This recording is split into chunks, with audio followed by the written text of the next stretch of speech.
एक बार की बात है, सबल नाम का एक लड़का एक नगर में रहता था। वह अपने जीवन से बहुत निराश था। उनकी निराशा का कारण यह था, वह अब तक अपने जीवन में कुछ भी नहीं कर रहा था। उसके माता पिता उसे ताने मारते थे कि आपके सभी मित्र कुछ न कुछ कर रहे हैं, लेकिन आप अभी भी घर बैठे हैं। दोस्तों के बीच भी अक्सर उनका मजाक उड़ाया जाता था। वह कहीं जाता तो लोग उससे पूछते थे कि आप क्या कर रहे हैं। उसे यह बताने में भी शर्म आ रही थी। वह कुछ नहीं कर रहा है। धीरे धीरे उसने रिश्तेदारों से मिलना जुलना कम कर दिया और लोगों से मिलना भी बंद कर दिया। वह ज्यादातर समय घर पर ही रहता। वह अकेला रहता और भगवान को कोसता रहता और अपनी किस्मत को दोष देता। अब उसे अपना जीवन बोझ लगने लगा था। कभी कभी वह सोचता कि कब वह कुछ करने के योग्य बनेगा, और फिर वह सोचता कि जिंदा रहने से अच्छा मर जाना ठीक है। एक दिन वह अपने नगर की एक गली से गुजर रहा था। तभी उसने देखा कि एक गुरु दुख और परेशानियों पर उपदेश दे रहे हैं। वह भी उसी भीड़ में सबसे पीछे बैठ गया और गुरु के प्रवचन सुनने लगा। गुरु कह रहे थे कि दुख एक शिक्षक की तरह है जो हमें जीवन की सच्चाई दिखाता है और हमें जीने का सही तरीका सिखाता है। आप चाहे तो जिंदगी जीना भी सीख सकते हैं। आप चाहो तो कुछ भी हासिल कर सकते हो, और अगर चाहो तो एक कोने में बैठकर रो सकते हो। इन सभी बातों को सबल ध्यान से सुन रहा था, लेकिन उपदेश की यह बातें पसंद नहीं आई। उसने खड़े होकर कहा कि कुछ भी सिखाने से दुख दूर नहीं होता, इसमें केवल दर्द होता है। दुख की पीड़ा अनंत है। ऐसा लगता है कि इसके बाद कुछ होने वाला नहीं है, इससे कुछ भी फर्क नहीं पड़ता है। इसके सामने तो मौत भी छोटी लगती है। तब गुरु ने कहा, वत्स, तुम्हारा दुख क्या है? सबल ने उनके सामने अपनी सारी व्यथा सुनाई और गुरु से पूछा कि मेरे इन दुखों का कोई उपाय है तुम्हारे पास? यह सुनकर गुरु मुस्कुराए और बोले, तुम उस दिन मेरे पास आना जब आपके जीवन में वास्तविक दुख आए। मैं आपकी समस्या का समाधान अवश्य करूंगा। यह कहकर गुरु वहां से चले गए। सबल ने सोचा, क्या यह मेरा दुख नहीं है तो क्या है? मैं जिस दर्द से गुजर रहा हूं वह असली दुख नहीं है क्या? मेरा दुख कोई नहीं समझ सकता। जब मां बाप नहीं समझते तो भला गुरु क्या समझेंगे? उस दुखों से व्यथित होकर सबल ने एक फैसला लिया कि अब वह कुछ करेगा। सबल ने एक छोटा व्यवसाय शुरू किया, पर उसे सफलता नहीं मिल रही थी। लेकिन उसके घर वाले खुश थे। वह कुछ कोशिश कर रहा है। वह अपने व्यवसाय में लगा रहा और धीरे धीरे उन्हें सफलता मिलने लगी। फिर उसने रफ्तार पकड़ी और केवल 3 साल के अंदर ही वह एक बड़ा बिजनेसमैन बन गया। अब सबल के आसपास ऐसे कई लोग थे जो उसकी परवाह करते थे, जो उससे प्यार करते थे। अब उनके परिवार के सदस्य भी उसकी तारीफ करते करते थकते नहीं थे। दिन ब दिन उसके मित्रों की संख्या बढ़ती जा रही थी। अब वह अपनी जिंदगी से बहुत खुश था। उनके कुछ दोस्तों ने उन्हें सलाह दी कि जब तुम एक बड़ा बिजनेसमैन बनकर बहुत खुश हो तो सोचिए आपको कितनी खुशी होगी अगर आप इस शहर और इस राज्य के सबसे बड़े बिजनेसमैन बन जाते तो कितने लोग आपसे जुड़ना चाहेंगे। आपकी कितनी बड़ी ख्याति होगी और स्वयं राजा भी आपसे दोस्ती करना चाहेंगे और जरूरत पड़ने पर आपसे पैसे भी उधार लेंगे। दोस्तों की यह बात सबल के मन में बैठ गई। अब वह और पैसे कमाने की कोशिश करने लगा, लेकिन उसे यह सब बहुत ही जल्दी चाहिए था। वह समय बर्बाद नहीं करना चाहता था। वह अधिकांश समय इन चीजों को प्राप्त करने में लगाने लगा। इसलिए वह ऐसे काम करने लगा जो सही नहीं थे। उसने पैसे उधार लेना शुरू कर दिया। उसके दोस्तों से पैसे की मात्रा और अधिक मुनाफा कमाने के लालच में वह अपने माल में मिलावट करने लगा। उसने अन्य व्यापारियों के खिलाफ भी साजिश रची और उन्हें डराया धमकाया। जैसा उसके दोस्त कहते थे वैसा ही करता था। वह इन तरीकों से ज्यादा पैसा कमा रहा था, पर अब उसके जीवन में पहले जैसा चैन नहीं था। उनके मन की शांति गायब हो गई थी और वह रात को सो नहीं पाता था। वह विचारों में रहता था। वह सब कुछ पाकर भी उसे किसी चीज में सुख नहीं मिल रहा था। एक दिन सबल अपनी गाड़ी से कहीं जा रहा था। तभी रास्ते में उसे गुरु का आश्रम दिखाई दिया।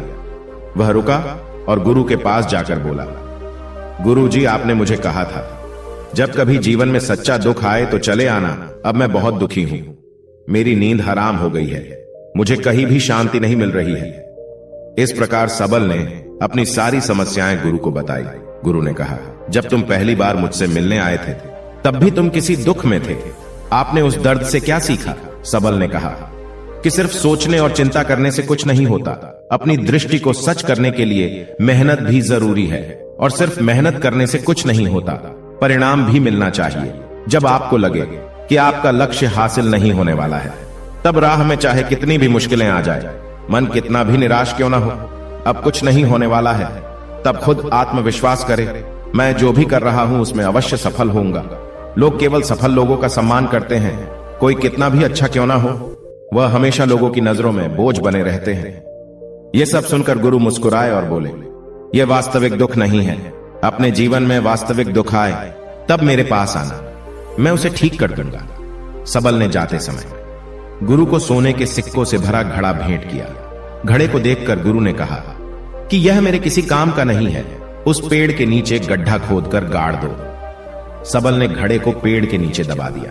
जैसा कि गुरु ने बताया उसने वैसा ही किया और वहां से चला गया। कुछ दिनों से कारोबार ठीक चल रहा था, लेकिन व्यापार के गलत तरीके के कारण धीरे धीरे उसे व्यापार में घाटा होने लगा।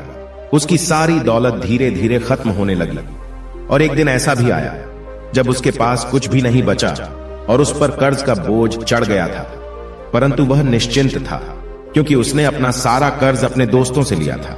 उसने सोचा था कि उसके दोस्त बुरे वक्त में उनके साथ खड़े रहेंगे, लेकिन ऐसा कुछ नहीं हुआ। जैसे ही बुरा वक्त आया, दोस्त पहले उससे कर्ज मांगने लगे। अगर उसने कर्ज नहीं लौटाया तो उन्होंने उसे जान से मारने की धमकी भी दी। उनके सभी शुभ चिंतक और प्रियजन उससे दूर हो गए। उसके दोस्त जो उसके साथ मस्ती किया करते थे, अब उससे दूर भाग रहे थे। उसका परिवार उसकी गलतियां और कमियां गिनने लगा। उसकी सारी संपत्ति नीलाम हो गई और उसके पास कुछ भी न बचा। जब उसने अपने पिता से मदद मांगी तो पिता ने कहा कि मेरे पास थोड़ी सी संपत्ति है, अगर मैं तुम्हें दे दूंगा तो मैं तुम्हारी मां को क्या कहूंगा। यह संपत्ति हमारा अंतिम सहारा है। सबल के मन में गहरा दुख छा गया। उसके आसपास कोई नहीं था उनके दुख को समझ सके। लोगों के इस विश्वासघात के कारण वह अंदर से टूट चुका था। वह सोचने लगा कि अब जीने का कोई मतलब नहीं है, अब मौत ही मेरा सहारा है। वह आत्महत्या करने के लिए पहाड़ी पर जा रहा था। तब उसे याद आया कि उस गुरु ने उससे कहा था, तब मेरे पास आना जब तुम्हारे जीवन में वास्तविक दुख हो। सबल गुरु के पास गया और अपनी सारी व्यथा सुनाई। आंखों में आंसू लिए उसने कहा, हे गुरुदेव, मेरे दुख का निवारण कीजिए। तब गुरु ने कहा कि जब जीवन में असली दुख आए तब मेरे पास आना, मैं इसे जरूर ठीक करूंगा। सबल ने कहा कि यह क्या है, मेरी जिंदगी में दुख नहीं है तो आखिर असली दुख क्या है। गुरु ने सबल से कहा कि पहले आप मुझे बताओ कि आपने अपने दुख से क्या सीखा। तब सबल ने कहा कि मैंने वह सीखा, जो लोग हमारे जीवन में आते हैं वह हमारी सफलता और प्रगति के कारण वो हमें धोखा जरूर देंगे, क्योंकि बुरे समय में वे हमारे साथ नहीं खड़े होंगे। वे अच्छे समय में ही हमारा फायदा उठाएंगे और बुरे समय में हमें छोड़ देंगे। उन लोगों पर ही भरोसा करें जो हमारे बुरे समय में हमारे साथ खड़े रहते हैं। लेकिन ऐसे लोग बहुत कम होते हैं, लेकिन जिनके पास है उन्हें उनकी सराहना करनी चाहिए, उनका अपमान नहीं करना चाहिए। कभी भी किसी के खिलाफ साजिश नहीं रचनी चाहिए। अपना काम ईमानदारी और धैर्य से करें और कभी लालची न बने। अपने सारे दुख दर्द और अनुभव बयां करने के बाद सबल गुरुजी के सामने आंखों में आंसू लिए बैठ गया। कुछ देर बाद गुरु उठे और पेड़ के नीचे गड्ढा खोदा और वो घड़ा निकाला जो सोने के सिक्कों से भरा हुआ था। उसने सबल को देकर कहा, मेरे पास तब आना जब तुम्हारे जीवन में वास्तविक दुख हो। सबल ने अपने गुरु को धन्यवाद दिया और उसे प्रणाम करके चला गया। उस पैसों से उसने एक छोटा सा व्यवसाय शुरू किया। अब वह छोटा व्यापारी बनकर भी खुश था। उसने पूरी लगन और ईमानदारी से कारोबार किया और जल्द ही वह अपने शहर का एक बड़ा व्यापारी बन गया। उसका जीवन सुख सुविधाओं से भरा हुआ था। लेकिन कोई कितना भी अच्छा क्यों ना हो, लेकिन जीवन में दुख आता है। तो सबल के जीवन में भी दुख आया। अपने माता पिता की मृत्यु हो गई। वे दोनों एक ही दिन मर गए। सबल अपने माता पिता से बहुत प्यार करता था, इसलिए उनके निधन से उन्हें गहरा सदमा लगा। अंतिम संस्कार किया गया। उसने अपने माता पिता का शव जलते हुए देखा तो उसका मन बेचैन हो उठा। उसके मन में कई सवाल उठने लगे। वह घर वापस आ गया। उसने अपने माता पिता के घर और संपत्ति को देखा जिसके लिए उनके पिता हमेशा लड़ते रहे। आज वो खाली पड़ा है। जिन्होंने इसकी देखभाल की, इसके लिए लड़ने वाले इस दुनिया से चले गए। उसके पिता ने जो कुछ कमाया वह सब यही रह गया। एक दिन पहले तक उसके पिता मारपीट करते थे किसी के साथ उसकी संपत्ति के लिए। आज वो खुद इस दुनिया से चले गए। उसका मन ऐसे अनेक विचारों में भटक रहा था। वह अंदर से अकेला और डरा हुआ महसूस कर रहा था। वह खाली महसूस कर रहा था। उसे लगा कि कुछ तो है, परंतु वह समझ नहीं सका। इसलिए वह गुरु के पास गया। उसे देखकर गुरु ने कहा, क्या जीवन में कोई दुख है? सबल ने कहा, वैसे तो जीवन में कोई दुख नहीं है, सब कुछ अच्छा चल रहा है, लेकिन आज मेरे माता पिता का देहांत हो गया है। मैं इस घटना से बेहद दुखी और परेशान हूं। गुरु ने कहा, इसमें दुखी होने की क्या बात है? एक दिन सबको मरना है, मुझे भी मरना है, तुझे भी मरना है। शायद तुम कल ही मर जाओ या आज भी मर सकते हो। सबल ने कहा, क्या कह रहे हो गुरुजी? मैं भी मर जाऊंगा, लेकिन मैं अभी जवान हूं। गुरु ने कहा कि सभी जी रहे हैं इसी भ्रम में कि मृत्यु केवल बूढ़ों को आती है, लेकिन ऐसा नहीं है। जवान भी मर जाते हैं, बच्चे मर जाते हैं। मौत का उम्र से कोई लेना देना नहीं है, यह सभी को प्रभावित करता है। गुरु की ये बातें सबल के मन में बैठ गई और वह चुपचाप चला गया, लेकिन उसका मन अभी भी बेचैन था। वह खाली महसूस कर रहा था। वह सारा दिन अपने बारे में ही सोचता रहता कि वह कौन है, वह इस दुनिया में क्यों आया है, इस जीवन का लक्ष्य क्या है। ऐसे कई सवाल उसके दिमाग में लगातार उठ रहे थे, लेकिन उन्हें अपने किसी भी सवाल का जवाब नहीं मिल रहा था और उसका दुख दिन ब दिन बढ़ता ही जा रहा था। इसलिए कुछ दिन बाद वह फिर से गुरु के पास पहुंचा और बोला, हे स्वामी, मैं बहुत दुखी हूं, क्योंकि मैं यह नहीं जान पा रहा हूं कि मैं कौन हूं और मैं इस दुनिया में क्यों आया हूं। यह सुनकर गुरु मुस्कुराए और बोले, आज आपके जीवन में पहली बार सच्चा दुख उत्पन्न हुआ है। यह वास्तव में दुख कहलाने लायक है। हम नहीं जानते कि हम कौन हैं, हम क्यों आए हैं। सबल ने अपने गुरु से कहा कि उसकी दुर्दशा दूर करे। गुरु ने कहा कि हम सभी इंसान हैं, जीवन भर संग्रह करते रहते हैं। सबल ने कहा, कोई भी इंसान अपने साथ कुछ भी नहीं ले जा सकता, वह सिर्फ अकेला ही जाता है। मेरे माता पिता भी अपने साथ कुछ भी नहीं लेकर गए, धन संपत्ति वैभव सब कुछ यहां पर छोड़कर गए। गुरु ने कहा, अब मेरी बात ध्यान से सुनो। इस संसार में हमें जो संग्रह करना चाहिए वह हम नहीं करते, बल्कि चीजें हमारे सामने होती हैं, लेकिन हम उन्हें देखने की कोशिश नहीं करते। हमें इस दुनिया में जो कुछ भी इकट्ठा करना है वह हम खुद हैं। हमें खुद को जुटाना होगा, ताकि जब हम मरे तो हम एकजुट हो सके और खुद को पहचानने में सक्षम होने के लिए। हम अंदर बटे हुए हैं। हम प्यार, नफरत, गुस्सा, ईर्ष्या में बटे हुए हैं।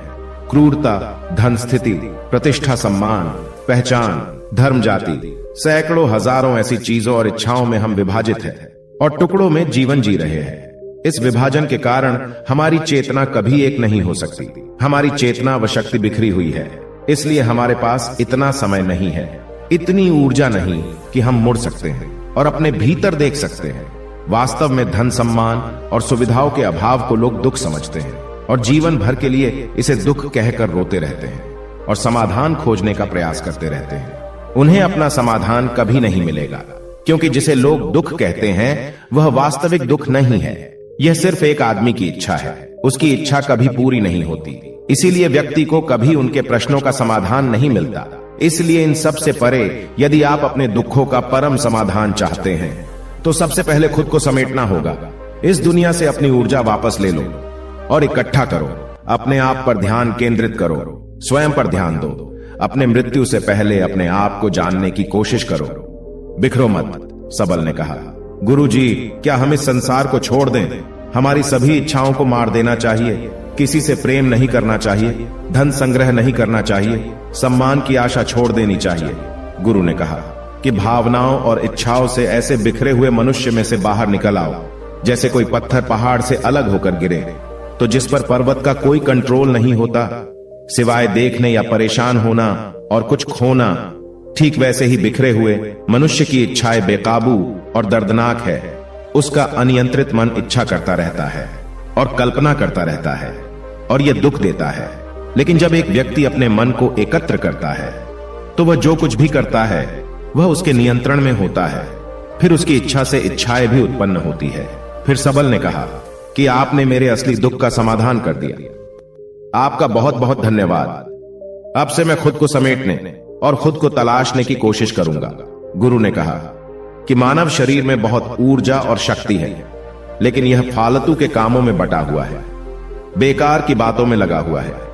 यह एक बहुत ही शक्तिशाली मशीन की तरह है।